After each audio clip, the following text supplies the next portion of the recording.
এটা প্রাণের দাবি। আমি জানি যে আমার বিনু ভাইয়ের অর্থাৎ রাজশাহী সদরের আসনের এই আসনের জনগণের প্রাণের দাবি একটা এগ্রিকালচার ইউনিভার্সিটি পর্যন্ত করা। এই যে আমরা আমাদের করতে হবে। তারপরে হচ্ছে এই যে ইপিজেড করার কথা বলছি। কিছুক্ষণ আগে আমাদের নাগরিক কমিটির অন্যতম নেতা, আমাদের মহানগর বিএনপির সাবেক আহ্বায়ক এবং এখন 1 নম্বর সদস্য, তাকে আমরা সবসময় সব জায়গাতে ব্যবহার করা যাবে। আমাদের যে ঈশা ভাইকে যে কোনো ক্রাইসিসে উনি যে কোনো দায়িত্ব পালন করতে পারবেন মহানগরে বিএনপি হয়ে। সে আমাদের ঈশা ভাই বলে যে 1 নম্বরে যে নিবেদিত তৈরি করা না। এখন আমি মাননীয় মন্ত্রী মহোদয়ের দৃষ্টি আকর্ষণ করছি যে ইপিজেড গঠন করার জন্য পর্যাপ্ত এখন সম্ভাবনা কিন্তু আছে। কারণ PC2 এটা অলরেডি বিভিন্ন জায়গাতে লিজ হয়ে গেছে এবং অনেকেই এই জায়গা জমি পেয়েছে, সেটা এখনো চালু হয়নি। আপনার দৃষ্টি আকর্ষণ করছি সেটাকে কাজে লাগিয়ে যদি এটা করা দ্রুত পদক্ষেপ নেওয়া যায়, এটা মনে হয় যে এটা সম্ভব হবে। কিছুদিন আগে প্রাণের দাবি কিছু আমাদের অ্যাডভোকেটদের মধ্যে থেকে বললেন যে আমাদের রাজশাহীতে বার অ্যাসোসিয়েশনের দাবি হচ্ছে যে একটা অ্যাডভোকেটদের জন্য ভবন নির্মাণ। সেটা হচ্ছে বিনুভাই নিজে দেখেছেন যে উনি নিজে বারবার গেছেন। আর ভূমির সমস্যা আছে যেটা, সেটা তো এখন আপনার মাধ্যমে ইনশাআল্লাহ যত দ্রুত সম্ভব এটা ঠিক হওয়া সম্ভব। সুতরাং সামনে যেহেতু বাইরের নির্বাচনও আছে, তাই না? নির্বাচন আছে না আগামী 12 তারিখ, সেদিন অবশ্য আমাদের সংসদ অধিবেশন শুরু হবে।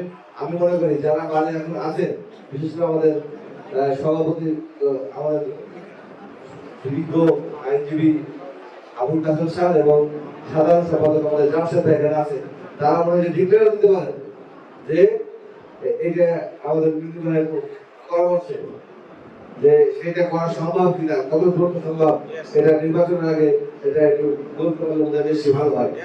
যারা এই নির্বাচনে প্রতিযোগিতা করতে যাচ্ছে এবং প্রাণের দাবি সেজন্য সেটা আলোচনা করতে পারে, মন্ত্রী মহোদয়ের কাছে দাবি রাখতে পারে।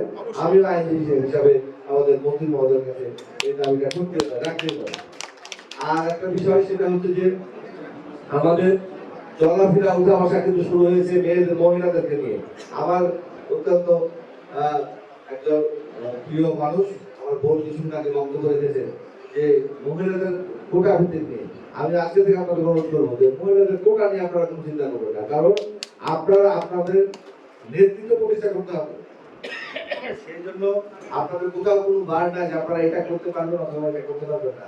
আজকে দেখেন একটা পক্ষ এই নারীদেরকে নিয়ে স্ট্যান্ডবাজি করে, বাংলাদেশের স্বাধীনতা সার্বভৌমত্বকে নিয়ে স্ট্যান্ডবাজি করে।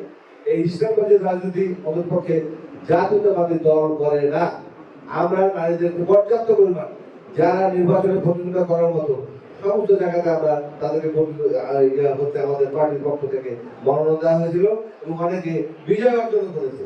সেই জন্য আগামী দিনে নারীদেরকে নিয়ে আমাদের যে চিন্তা ভাবনা সেটা হচ্ছে বাংলাদেশের একজন নাগরিকের মতো তারা হচ্ছে সবকিছু সঠিকভাবে দাবি যাবে। যেমনটি আমরা আমাদের বিভিন্ন সম্প্রদায়ের ভাই বোনদেরকে আমরা বলেছি নির্বাচনে যে আমার যেমন অধিকার নাগরিক হিসাবে যতটুকু পাওয়া দেশের কাছ থেকে আপনিও পাবেন। বিশেষ করে হিন্দু বৌদ্ধ খ্রিস্টান তাদেরকে আমি বলে এসেছি এবং এখানে অনেক নেতৃবৃন্দ তারা আছে, তারা কেন আমাদের কাছে করুণা চাইবে, কেন তারা চাইবে, যেটা তাদের অধিকার সেটা তাদেরকে দিতে হবে।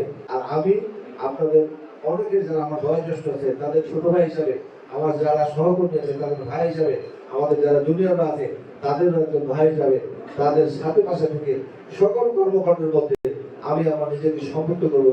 এগুলো আমি অঙ্গীকার করছি আপনাদের সামনে যে আমরা সবসময় ন্যায়ের পথে হচ্ছে যে কোনো ইয়ের মধ্যে আমরা সবসময় আপনাদের সাথে কাছে থাকবো।